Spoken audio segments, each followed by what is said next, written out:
नमस्कार साथीहरु, स्वागत छ तपाईहरुलाई मेरो भिडियोमा। आजको यस भिडियोमा म तपाईहरुलाई मालढुङ्गा बेनी सडक विस्तार आयोजनाको अपडेट तथा रोड के कस्तो तरिकाले र कति सडक विस्तार भयो भनेर देखाउन गइरहेको छु। यदि भिडियो मन पर्छ भने भिडियोमा लाइक र कमेन्ट गरी च्यानललाई सब्स्क्राइब गर्न नबिर्सनु होला। साथीहरु, 13 किलोमिटर दूरी भएको सडक म्याग्दी र मुस्ताङ जिल्लालाई राष्ट्रिय राजमार्गसँग जोड्ने बेनी मालढुङ्गा सडक स्तर उन्नति ठेका अवधि सकिए पनि हालसम्म करिब 2/3 मात्र भौतिक प्रगति भएको देखिन्छ।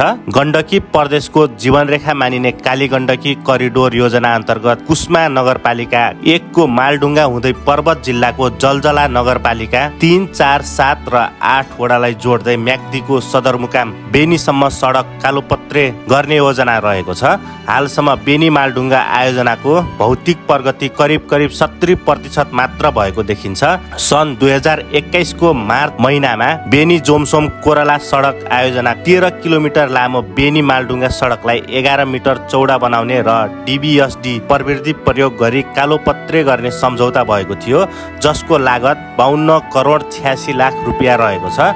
यस परियोजनाका प्रमुख ध्रुवकुमार झाका अनुसार सार्वजनिक खरिद ऐनको 13औं संशोधन अनुसार तोकिएको म्याद अनुसार ठेक्का अवधि 2081 साल असोज 30 गते यानि कि 2024 अक्टोबर 16 मा सकिएको छ, तर पनि अझैसम्म सडक पूर्ण रूपले विस्तार हुन भने सकेको छैन। साथीहरु, यस सडक खण्डलाई बुटवल नानगढ सडक विस्तार परियोजना अनुरूप काम भएको भन्दा फरक नपर्ला, किनकि यस सडक खण्डको पनि सडक विस्तारको काम यति सुस्त यति ढिला तरिकाले भएको छ। साथीहरु, यस सडक जीर्ण खत्तम अवस्था भएको लगभग 7-8 वर्ष हुन थालिसकेको छ। सडक विस्तार ठेक्का आयोजना चाहिँ करिब 5 वर्ष हुन थालिसकेको छ, तर पनि सडकको अवस्था भने यति खत्तम र नराम्रो छ नि।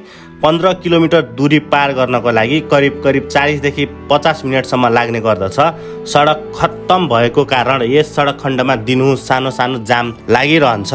अब सडक विस्तारको काम त सुरु भएको छ, तर पनि यति ढिला सुस्त तरिकाले भइरहेको छ कि के भन्नु साथीहरु। अधिकांश रोडहरू खत्तम र जीर्ण अवस्थामा रहेको छन्। यो सडक खण्डमा यात्रा गर्न एकदम दुःख कठिनाइ हामीले झेल्न परेको छ।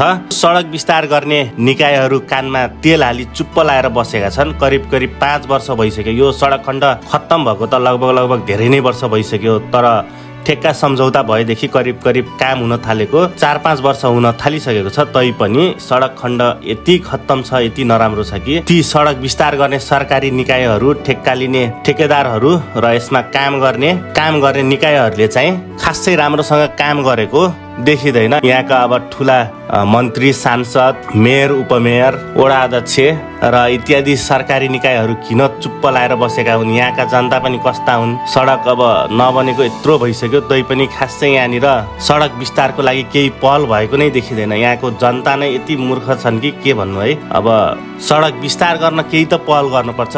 अब कोही ठुला मान्छेलाई समातेर यसलाई छिटोभन्दा छिटो विस्तार गर्न पर्यो भनेर त झकझक्याउनु त पर्छ, तै पनि यहाँनिर त्यस्तो केही क्रियाकलाप भएको देखिँदैन र सडकको अवस्था भने 2/3 भन्दा बढी भाग खत्तम नै रहेको छ। सो साथीहरु, तपाईहरुलाई यो मेरो भिडियो के कस्तो लाग्यो? यदि मन पर्छ भने भिडियोमा लाइक गर्न नबिर्सनु होला र यस सडक खण्डको बारेमा तपाईको मनमा लागेका कुराहरू मलाई यस भिडियोको कमेन्ट मार्फत आफ्नो प्रतिक्रिया दिन नबिर्सनु होला। र मैले यस्तै किसिमको रोड भ्लगहरू, रोड अपडेटहरू र धेरै ठाउँको भिडियोहरू, हाइवेहरूको रोडहरूको भिडियो हालिरहेको हुन्छु। सो त्यही कारणले गर्दाखेरि च्यानललाई सब्स्क्राइब गरेर राख्नु होला र अहिलेसम्म भिडियो हेर्दै हुनुहुन्छ भने तपाईहरुलाई धेरै धन्यवाद। Thank you so much.